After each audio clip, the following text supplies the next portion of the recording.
اعوذ باللہ من الشیطان الرجیم پناہ مانگتا ہوں میں اللہ کی شیطان مردود سے۔ بسم اللہ الرحمن الرحیم شروع اللہ کا نام لے کر جو بڑا مہربان نہایت رحم والا ہے۔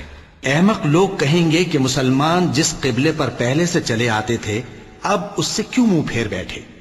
تم کہہ دو کہ مشرق اور مغرب سب اللہ ہی کا ہے، وہ جس کو چاہتا ہے سیدھے رستے پر چلاتا ہے، اور اسی طرح ہم نے تم کو امت معتدل بنایا ہے تاکہ تم لوگوں پر گواہ بنو اور پیغمبر آخر الزمان صلی اللہ علیہ وآلہ وسلم تم پر گواہ بنے۔ اور جس قبلے پر تم پہلے تھے اس کو ہم نے اس لیے مقرر کیا تھا کہ معلوم کریں کہ کون ہمارے پیغمبر کا تابع رہتا ہے اور کون الٹے پاؤں پھر جاتا ہے۔ اور یہ بات یعنی تحویل قبلہ لوگوں کو گراں معلوم ہوئی، مگر جن کو اللہ نے ہدایت بخشی ہے وہ اسے گراں نہیں سمجھتے، اور اللہ ایسا نہیں کہ تمہارے ایمان کو یوں ہی ضائع کر دے۔ اللہ تو لوگوں پر بڑا مہربان ہے، صاحب رحمت ہے۔ اے پیغمبر صلی اللہ علیہ وآلہ وسلم، ہم تمہارا آسمان کی طرف منہ اٹھانا دیکھ رہے ہیں، سو ہم تم کو اسی قبلے کی طرف جس کو تم پسند کرتے ہو منہ کرنے کا حکم دیں گے۔ تو اپنا منہ مسجد حرام یعنی خانہ کعبہ کی طرف پھیر لو، اور تم لوگ جہاں ہوا کرو نماز پڑھنے کے وقت اسی مسجد کی طرف منہ کر لیا کرو۔ اور جن لوگوں کو کتاب دی گئی ہے وہ خوب جانتے ہیں کہ یہ نیا قبلہ ان کے پروردگار کی طرف سے حق ہے، اور جو کام یہ لوگ کرتے ہیں اللہ ان سے بے خبر نہیں۔ اور اگر تم ان اہل کتاب کے پاس تمام نشانیاں بھی لے کر آؤ تو بھی یہ تمہارے قبلے کی پیروی نہ کریں، اور تم بھی ان کے قبلے کی پیروی کرنے والے نہیں ہو، اور ان میں سے بھی بعض کے قبلے کے پیرو نہیں۔ اور اگر تم باوجود اس کے کہ تمہارے پاس علم یعنی اللہ کا حکم آ چکا ہے ان کی خواہشوں کے پیچھے چلو گے تو ظالموں میں ہو جاؤ گے۔ جن لوگوں کو ہم نے کتاب دی ہے وہ ان پیغمبر آخر الزمان صلی اللہ علیہ وآلہ وسلم کو اس طرح پہچانتے ہیں جس طرح اپنے بیٹوں کو پہچانا کرتے ہیں، مگر ایک فریق ان میں سے سچی بات کو جان بوجھ کر چھپا رہا ہے۔ اے پیغمبر صلی اللہ علیہ وآلہ وسلم، یہ نیا قبلہ تمہارے پروردگار کی طرف سے حق ہے، تو تم ہرگز شک کرنے والوں میں نہ ہونا۔ اور ہر ایک شخص کے لیے ایک سمت مقرر ہے جدھر وہ عبادت کے وقت منہ کیا کرتا ہے، تو تم نیکیوں میں سبقت حاصل کرو۔ تم جہاں ہوگے اللہ تم سب کو جمع کرے گا، بے شک اللہ ہر چیز پر قادر ہے۔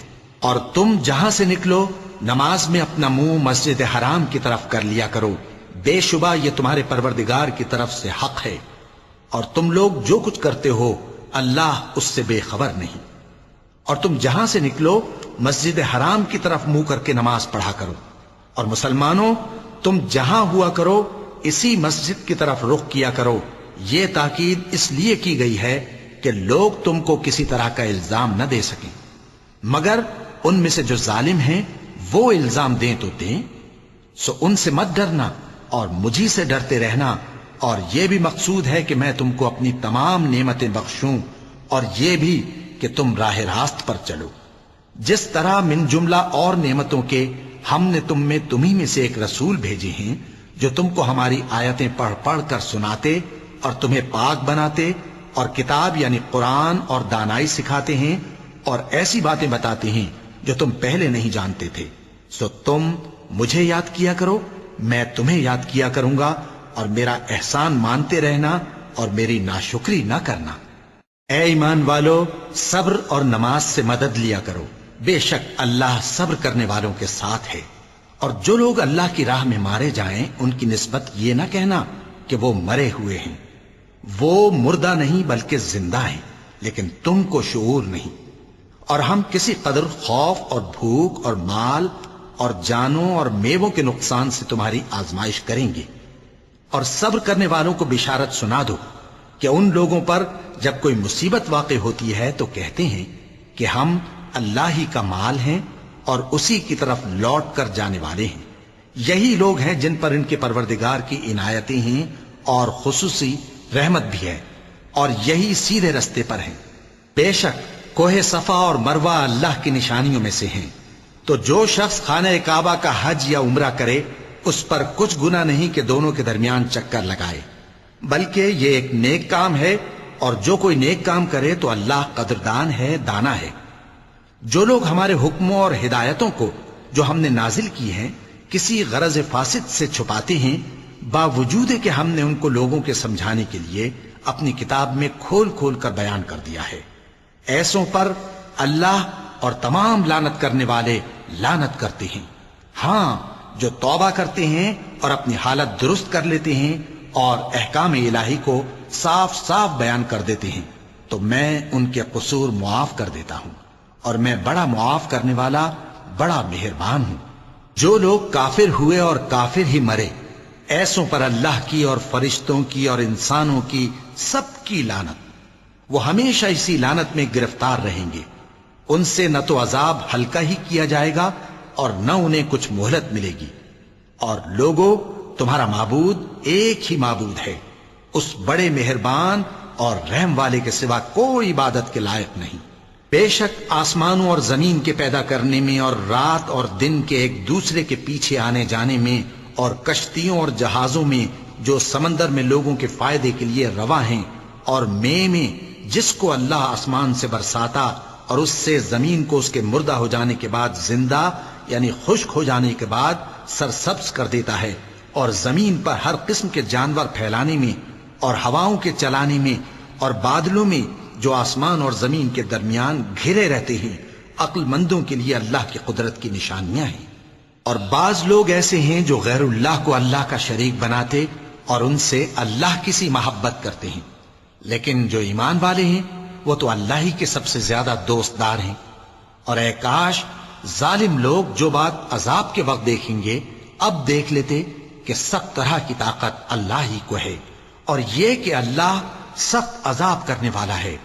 اس دن کفر کے پیشوا اپنے پیروں سے بیزاری ظاہر کریں گے اور دونوں عذاب الہی دیکھ لیں گے اور ان کے آپس کے تعلقات منقطع ہو جائیں گے۔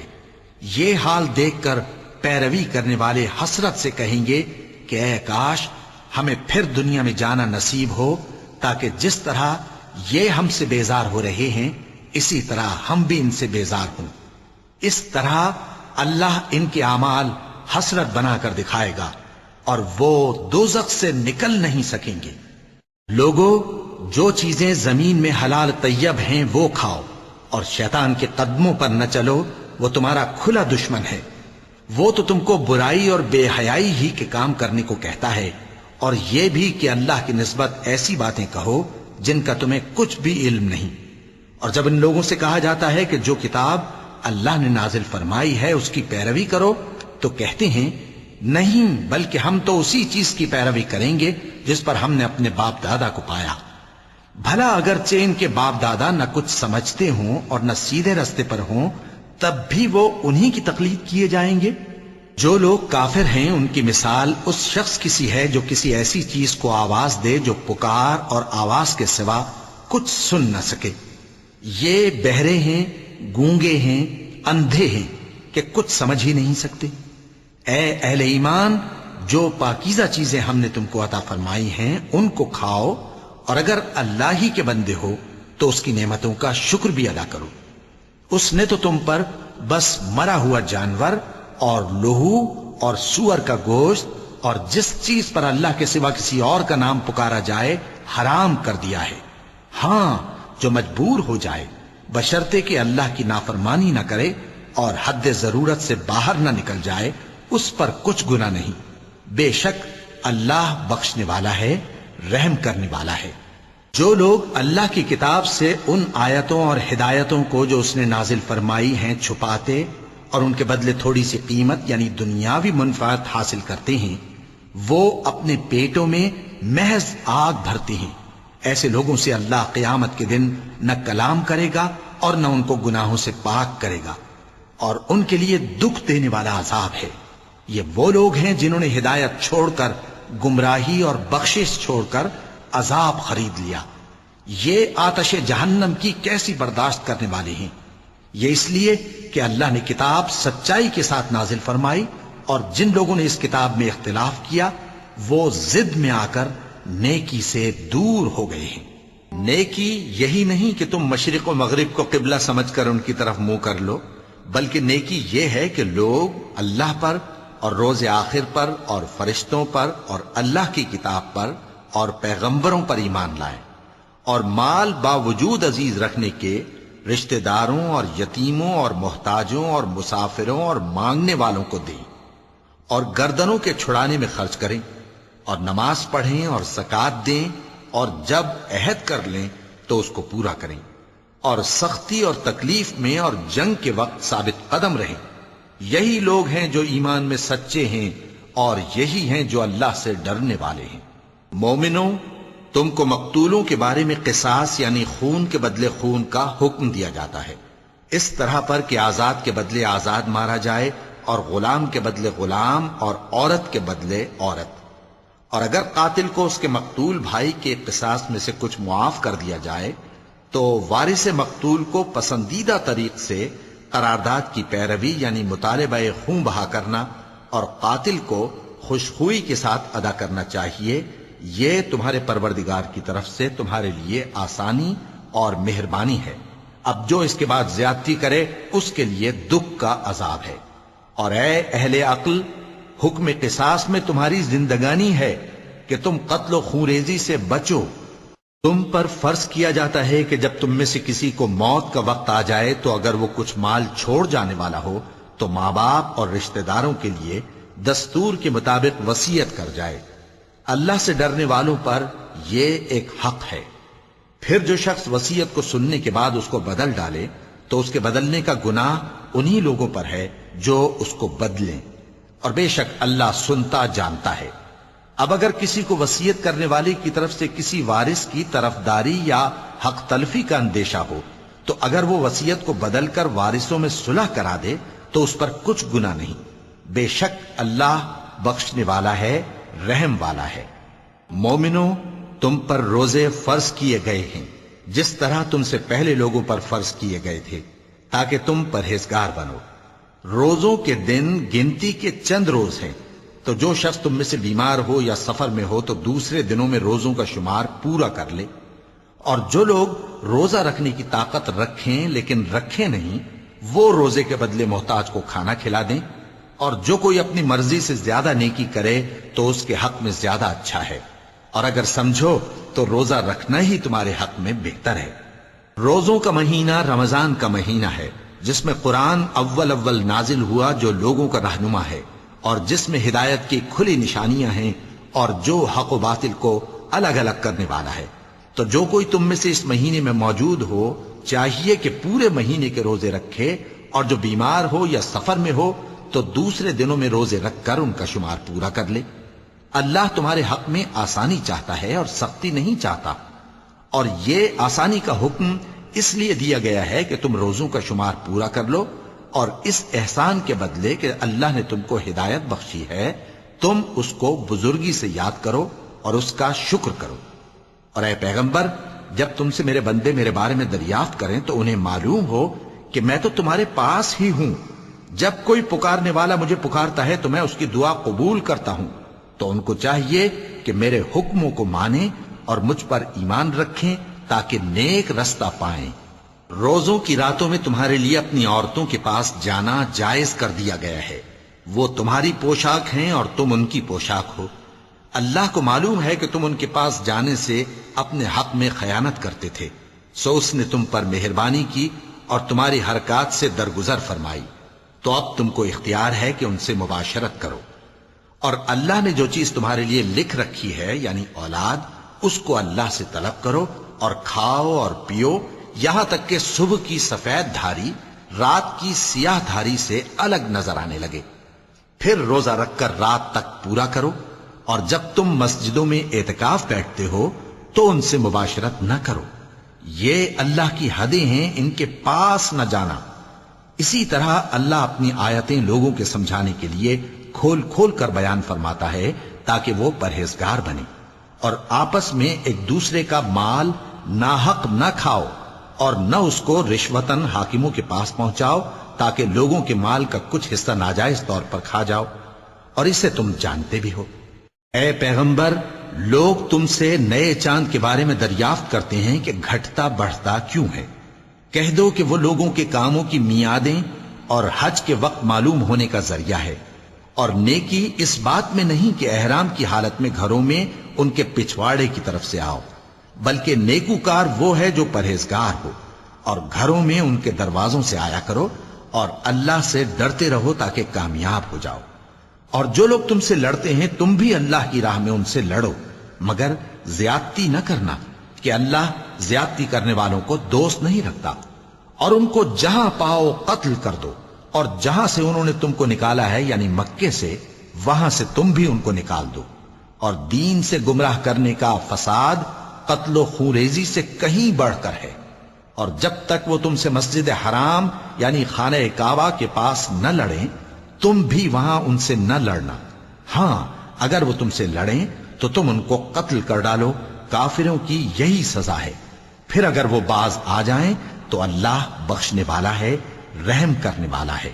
اور ان سے اس وقت تک لڑتے رہنا کہ فساد نابود ہو جائے اور ملک میں اللہ ہی کا دین غالب ہو جائے۔ پھر اگر وہ فساد سے باز آ جائیں تو ظالموں کے سوا کسی پر زیادتی نہیں کرنی چاہیے۔ ادب کا مہینہ ادب کے مہینے کے مقابل ہے، اور ادب کی چیزیں ایک دوسرے کا بدلہ ہیں۔ پس اگر کوئی تم پر زیادتی کرے تو جیسی زیادتی وہ تم پر کرے ویسی ہی تم اس پر کرو، اور اللہ سے ڈرتے رہو اور جان رکھو کہ اللہ ڈرنے والوں کے ساتھ ہے۔ اور اللہ کی راہ میں مال خرچ کرو اور اپنے آپ کو ہلاکت میں نہ ڈالو، اور نیکی کرو، بے شک اللہ نیکی کرنے والوں کو دوست رکھتا ہے۔ اور اللہ کی خوشنودی کے لیے حج اور عمرے کو پورا کرو، اور اگر راستے میں روک لیے جاؤ تو جیسی قربانی میسر ہو کر دو، اور جب تک قربانی اپنے مقام پر نہ پہنچ جائے سر نہ منڈاؤ۔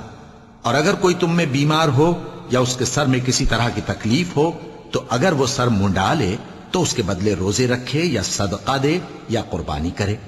پھر جب تکلیف دور ہو کر تم مطمئن ہو جاؤ تو جو تم میں حج کے وقت تک عمرے سے فائدہ اٹھانا چاہے وہ جیسی قربانی میسر ہو کرے، اور جس کو قربانی نہ ملے وہ 3 روزے ایام حج میں رکھے اور 7 جب واپس ہو، یہ پورے 10 ہوئے۔ یہ حکم اس شخص کے لیے ہے جس کے اہل و عیال مکے میں نہ رہتے ہوں۔ اور اللہ سے ڈرتے رہو اور جان رکھو کہ اللہ سخت عذاب دینے والا ہے۔ حج کے مہینے معین ہیں جو معلوم ہیں، تو جو شخص ان مہینوں میں حج کی نیت کر لے تو حج کے دنوں میں نہ عورتوں سے اختلاط کرے، نہ کوئی برا کام کرے اور نہ کسی سے جھگڑے۔ اور جو نیک کام تم کرو گے وہ اللہ کو معلوم ہو جائے گا۔ اور زاد راہ یعنی رستے کا خرچ ساتھ لے جاؤ، کیونکہ بہترین زاد راہ پرہیزگاری ہے۔ اور اے اہل عقل مجھی سے ڈرتے رہو، اس کا تمہیں کچھ گناہ نہیں کہ حج کے دنوں میں بذریعہ تجارت اپنے پروردگار سے روزی طلب کرو۔ اور جب عرفات سے واپس ہونے لگو تو مشعر حرام یعنی مزدلفہ میں اللہ کا ذکر کرو، اور اس طرح ذکر کرو جس طرح اس نے تم کو سکھایا، اور اس سے پیشتر تم لوگ ان طریقوں سے محض ناواقف تھے۔ پھر جہاں سے اور لوگ واپس ہوں وہیں سے تم بھی واپس ہو، اور اللہ سے بخشش مانگو، بے شک اللہ بخشنے والا ہے، رحمت کرنے والا ہے۔ پھر جب حج کے تمام ارکان پورے کر چکو تو مینا میں اللہ کو یاد کرو جس طرح اپنے باپ دادا کو یاد کیا کرتے تھے، بلکہ اس سے بھی زیادہ۔ اور بعض لوگ ایسے ہیں جو اللہ سے التجا کرتے ہیں کہ اے پروردگار ہم کو جو دینا ہے دنیا ہی میں دے دے، اور ایسے لوگوں کا آخرت میں کچھ حصہ نہیں۔ اور بعض ایسے ہیں کہ دعا کرتے ہیں کہ پروردگار ہم کو دنیا میں بھی نعمت عطا فرما اور آخرت میں بھی نعمت بخشیو اور دوزخ کے عذاب سے محفوظ رکھیو۔ یہی لوگ ہیں جن کے لیے ان کے کاموں کا حصہ یعنی اجر نیک تیار ہے، اور اللہ جلد حساب لینے والا ہے۔ اور قیام منی کے دنوں میں جو گنتی کے دن ہیں اللہ کو یاد کرو، اگر کوئی جلدی کرے اور 2 ہی دن میں چل دے تو اس پر بھی کچھ گناہ نہیں، اور جو بعد تک ٹھہرا رہے اس پر بھی کچھ گناہ نہیں۔ یہ باتیں اس شخص کے لیے ہیں جو اللہ سے ڈرے، اور تم لوگ اللہ سے ڈرتے رہو اور جان رکھو کہ تم سب اس کے پاس جمع کیے جاؤ گے۔ اور کوئی شخص تو ایسا ہے جس کی گفتگو دنیا کی زندگی میں تم کو دلکش معلوم ہوتی ہے اور وہ اپنے معافی ضمیر پر یعنی اس بات پر جو اس کے دل میں ہے اللہ کو گواہ بناتا ہے، حالانکہ وہ سخت جھگڑالو ہے۔ اور جب پیٹ پھیر کر چلا جاتا ہے تو زمین میں دوڑتا پھرتا ہے تاکہ اس میں فتنہ انگیزی کرے اور کھیتی کو برباد اور انسانوں اور حیوانوں کی نسل کو نابود کر دے، اور اللہ فتنہ انگیزی کو پسند نہیں کرتا۔ اور جب اس سے کہا جاتا ہے کہ اللہ سے خوف کر تو غرور اس کو گناہ میں پھنسا دیتا ہے، سو اس کو جہنم کافی ہے اور وہ بہت برا ٹھکانہ ہے۔ اور کوئی شخص ایسا ہے کہ اللہ کی خوشنودی حاصل کرنے کے لیے اپنی جان بیچ ڈالتا ہے، اور اللہ بندوں پر بہت مہربان ہے۔ مومنو، اسلام میں پورے پورے داخل ہو جاؤ اور شیطان کے پیچھے نہ چلو، وہ تو تمہارا کھلا دشمن ہے۔ پھر اگر تم احکام روشن پہنچ جانے کے بعد لڑکھڑا جاؤ تو جان رکھو کہ اللہ غالب ہے، حکمت والا ہے۔ کیا یہ لوگ اسی بات کے منتظر ہیں کہ ان پر اللہ کا عذاب بادل کے سائبانوں میں آ نازل ہو اور فرشتے بھی اتر آئیں اور کام تمام کر دیا جائے؟ اور سب کاموں کا رجوع اللہ ہی کی طرف ہے۔ اے پیغمبر، بنی اسرائیل سے پوچھو کہ ہم نے ان کو کتنی کھلی نشانیاں دیں، اور جو شخص اللہ کی نعمت کو اپنے پاس آنے کے بعد بدل دے تو اللہ سخت عذاب کرنے والا ہے۔ اور جو کافر ہیں ان کے لیے دنیا کی زندگی خوشنما کر دی گئی ہے اور وہ مومنوں سے تمسخر کرتی ہیں، لیکن جو پرہیزگار ہیں وہ قیامت کے دن ان سے اوپر ہوں گے۔ اور اللہ جس کو چاہتا ہے بے حساب رزق دیتا ہے۔ پہلے تو سب لوگوں کا ایک ہی مذہب تھا، لیکن وہ آپس میں اختلاف کرنے لگے تو اللہ نے ان کی طرف بشارت دینے والے اور ڈر سنانے والے پیغمبر بھیجے اور ان پر سچائی کے ساتھ کتابیں نازل کیں تاکہ جن امور میں لوگ اختلاف کرتے تھے ان کا ان میں فیصلہ کر دے۔ اور اس میں اختلاف بھی انہی لوگوں نے کیا جن کو کتاب دی گئی تھی، باوجود کہ ان کے پاس کھلے ہوئے احکام آ چکے تھے، اور یہ اختلاف انہوں نے صرف آپس کی ضد سے کیا۔ تو جس امر حق میں وہ اختلاف کرتے تھے اللہ نے اپنی مہربانی سے مومنوں کو اس کی راہ دکھا دی، اور اللہ جس کو چاہتا ہے سیدھا رستہ دکھا دیتا ہے۔ کیا تم یہ خیال کرتے ہو کہ یوں ہی بہشت میں داخل ہو جاؤ گے؟ اور ابھی تم کو پہلے لوگوں کی سی مشکلیں تو پیش آئی ہی نہیں، ان کو بڑی بڑی سختیاں اور تکلیفیں پہنچیں اور وہ صعوبتوں میں ہلا ہلا دیے گئے، یہاں تک کہ پیغمبر اور مومن لوگ جو ان کے ساتھ تھے سب پکار اٹھے کہ کب اللہ کی مدد آئے گی۔ دیکھو اللہ کی مدد ان قریب آیا چاہتی ہے۔ اے نبی، لوگ تم سے پوچھتے ہیں کہ اللہ کی راہ میں کس طرح کا مال خرچ کریں۔ کہہ دو کہ جو چاہو خرچ کرو، لیکن جو مال خرچ کرنا چاہو وہ درجہ بدرجہ اہل استحقاق یعنی ماں باپ کو اور قریب کے رشتہ داروں کو اور یتیموں کو اور محتاجوں کو اور مسافروں کو سب کو دو، اور جو بھلائی تم کرو گے اللہ اس کو جانتا ہے۔ مسلمانوں، تم پر اللہ کے رستے میں لڑنا فرض کر دیا گیا ہے، اور وہ تمہیں ناگوار تو ہوگا، مگر عجب نہیں کہ ایک چیز تم کو بری لگے اور وہ تمہارے حق میں بھلی ہو، اور عجب نہیں کہ ایک چیز تم کو بھلی لگے اور وہ تمہارے لیے مضر ہو، اور ان باتوں کو اللہ ہی بہتر جانتا ہے اور تم نہیں جانتے۔ اے پیغمبر، لوگ تم سے عزت والے مہینوں میں لڑائی کرنے کے بارے میں دریافت کرتے ہیں، کہہ دو کہ ان میں لڑنا بڑا گناہ ہے، اور اللہ کی راہ سے روکنا اور اس سے کفر کرنا اور مسجد حرام یعنی خانہ کعبہ میں جانے سے بند کرنا اور اہل مسجد کو اس میں سے نکال دینا جو یہ کفار کرتے ہیں، اللہ کے نزدیک اس سے بھی زیادہ گناہ ہے، اور فتنہ انگیزی خون ریزی سے بھی بڑھ کر ہے۔ اور یہ لوگ ہمیشہ تم سے لڑتے رہیں گے، یہاں تک کہ اگر مقدور رکھیں تو تم کو تمہارے دین سے پھیر دیں، اور جو کوئی تم میں سے اپنے دین سے پھر کر کافر ہو جائے گا اور کافر ہی مرے گا تو ایسے لوگوں کے اعمال دنیا اور آخرت دونوں میں برباد ہو جائیں گے، اور یہی لوگ دوزخ میں جانے والے ہیں جس میں ہمیشہ رہیں گے۔ جو لوگ ایمان لائے اور اللہ کے لیے وطن چھوڑ گئے اور کفار سے جنگ کرتے رہے وہی اللہ کی رحمت کے امیدوار ہیں، اور اللہ بخشنے والا ہے، رحمت کرنے والا ہے۔ اے پیغمبر، لوگ تم سے شراب اور جوئے کا حکم دریافت کرتے ہیں، کہہ دو کہ ان میں گناہ بڑے ہیں اور لوگوں کے لیے کچھ فائدے بھی ہیں، مگر ان کے گناہ فائدوں سے کہیں زیادہ ہیں۔ اور یہ بھی تم سے پوچھتے ہیں کہ اللہ کی راہ میں کون سا مال خرچ کریں، کہہ دو کہ جو ضرورت سے زیادہ ہو. اس طرح اللہ تمہارے لیے اپنے احکام کھول کھول کر بیان فرماتا ہے تاکہ تم سوچو، یعنی دنیا اور آخرت کی باتوں میں غور کرو. اور تم سے یتیموں کے بارے میں بھی دریافت کرتے ہیں، کہہ دو کہ ان کی حالت کی اصلاح بہت اچھا کام ہے، اور اگر تم ان سے مل جل کر رہنا یعنی خرچ اکٹھا رکھنا چاہو تو وہ تمہارے بھائی ہیں، اور اللہ خوب جانتا ہے کہ خرابی کرنے والا کون ہے اور اصلاح کرنے والا کون. اور اگر اللہ چاہتا تو تم کو تکلیف میں ڈال دیتا، بے شک اللہ غالب ہے، حکمت والا ہے. اور مومنوں مشرک عورتوں سے جب تک وہ ایمان نہ لائیں نکاح نہ کرنا، کیونکہ مشرک عورت خواہ تم کو کیسی ہی بھلی لگے اس سے مومن لونڈی بہتر ہے. اور اسی طرح مشرک مرد جب تک ایمان نہ لائیں مومن عورتوں کو ان کی زوجیت میں نہ دینا، کیونکہ مشرک مرد سے خواہ وہ تم کو کیسا ہی بھلا لگے مومن غلام بہتر ہے. یہ مشرک لوگوں کو دوزخ کی طرف بلاتے ہیں، اور اللہ اپنی مہربانی سے بہشت اور بخشش کی طرف بلاتا ہے، اور اپنے حکم لوگوں سے کھول کھول کر بیان کرتا ہے تاکہ نصیحت حاصل کریں. اور تم سے حیض کے بارے میں دریافت کرتے ہیں، کہہ دو وہ تو نجاست ہے، سو ایام حیض میں عورتوں سے کنارہ کش رہو، اور جب تک وہ پاک نہ ہو جائیں ان سے مقاربت نہ کرو. ہاں جب وہ پاک ہو جائیں تو جس طریق سے اللہ نے تمہیں ارشاد فرمایا ہے ان کے پاس جاؤ. کچھ شک نہیں کہ اللہ توبہ کرنے والوں اور پاک صاف رہنے والوں کو دوست رکھتا ہے. تمہاری عورتیں تمہاری کھیتی ہیں، تو اپنی کھیتی میں جس طرح چاہو جاؤ، اور اپنے لیے نیک عمل آگے بھیجو، اور اللہ سے ڈرتے رہو، اور جان رکھو کہ ایک دن تمہیں اس کے روبرو حاضر ہونا ہے.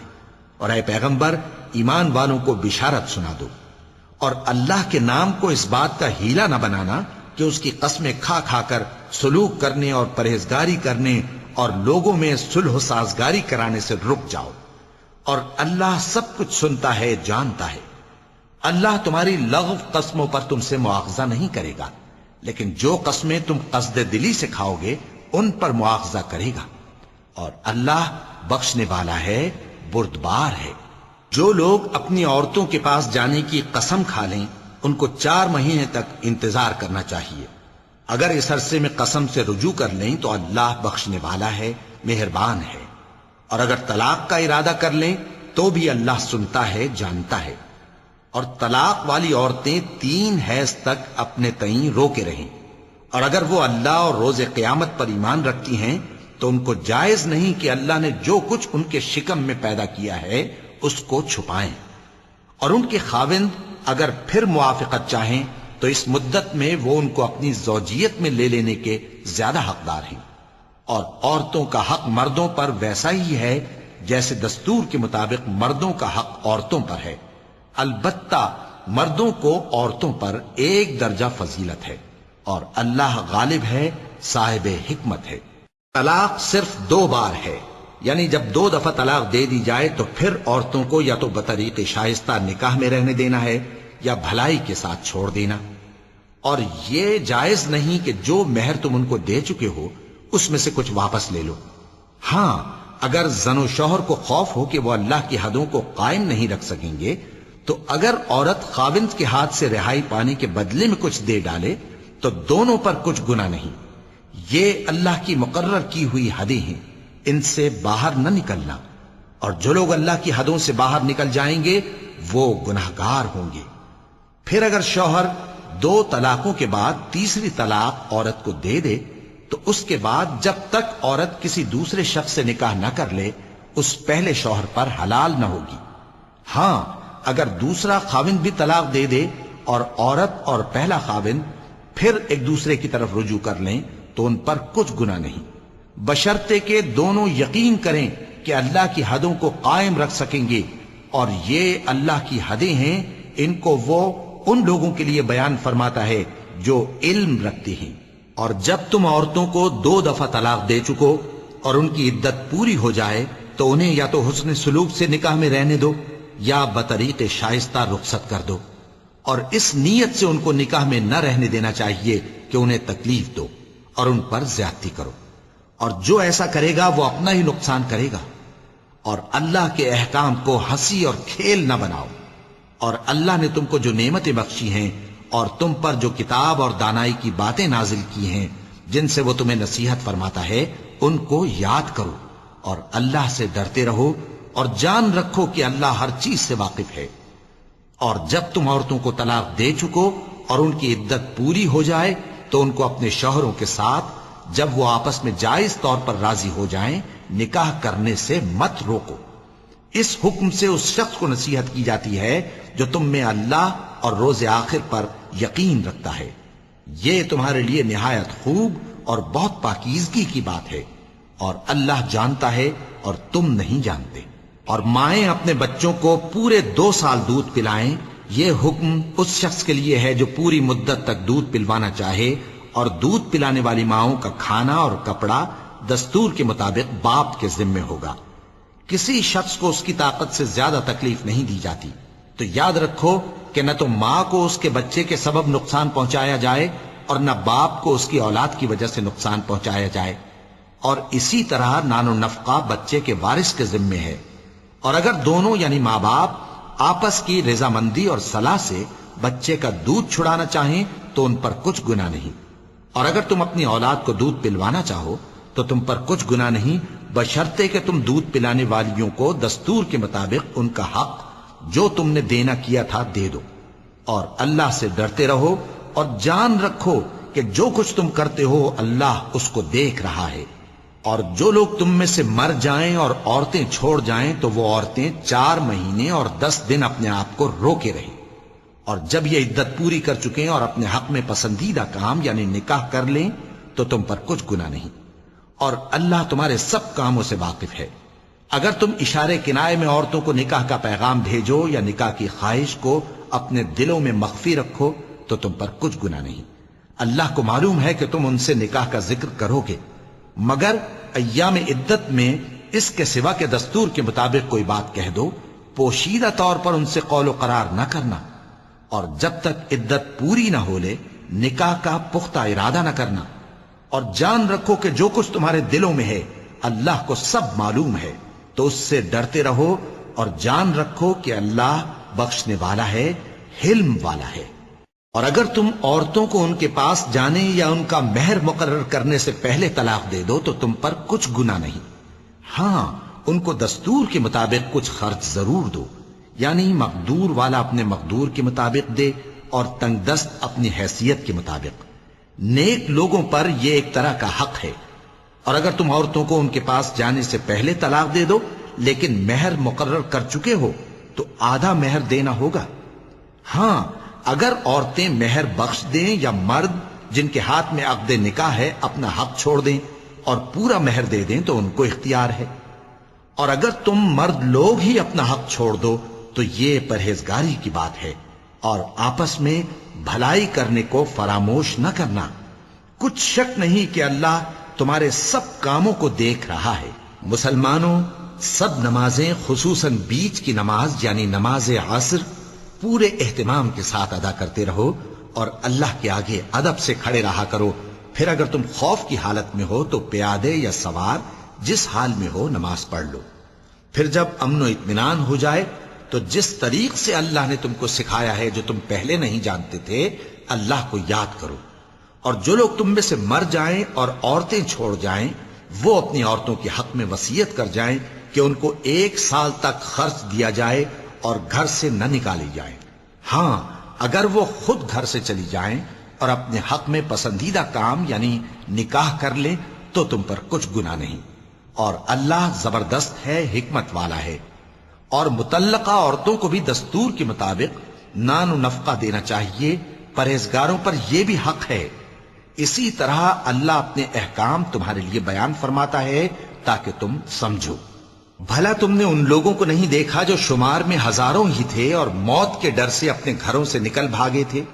تو اللہ نے ان کو حکم دیا کہ مر جاؤ، پھر ان کو زندہ بھی کر دیا۔ کچھ شک نہیں کہ اللہ لوگوں پر مہربانی رکھتا ہے، لیکن اکثر لوگ شکر نہیں کرتے۔ اور مسلمانوں، اللہ کی راہ میں جہاد کرو اور جان رکھو کہ اللہ سب کچھ سنتا ہے، سب کچھ جانتا ہے۔ کون ہے کہ اللہ کو قرض حسنہ دے کہ وہ اس کے بدلے اس کو کئی گنا زیادہ دے گا؟ اور اللہ ہی روزی کو تنگ کرتا اور وہی اسے کشادہ کرتا ہے، اور تم اسی کی طرف لوٹ کر جاؤ گے۔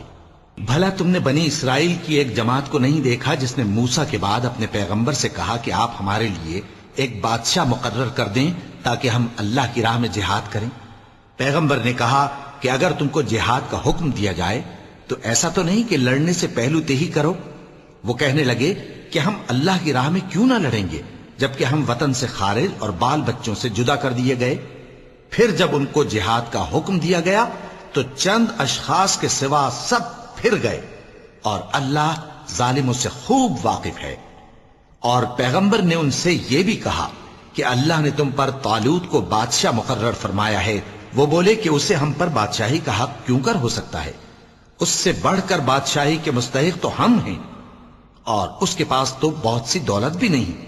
پیغمبر نے کہا کہ اللہ نے اس کو تم پر فضیلت دی ہے اور بادشاہی کے لیے منتخب فرمایا ہے۔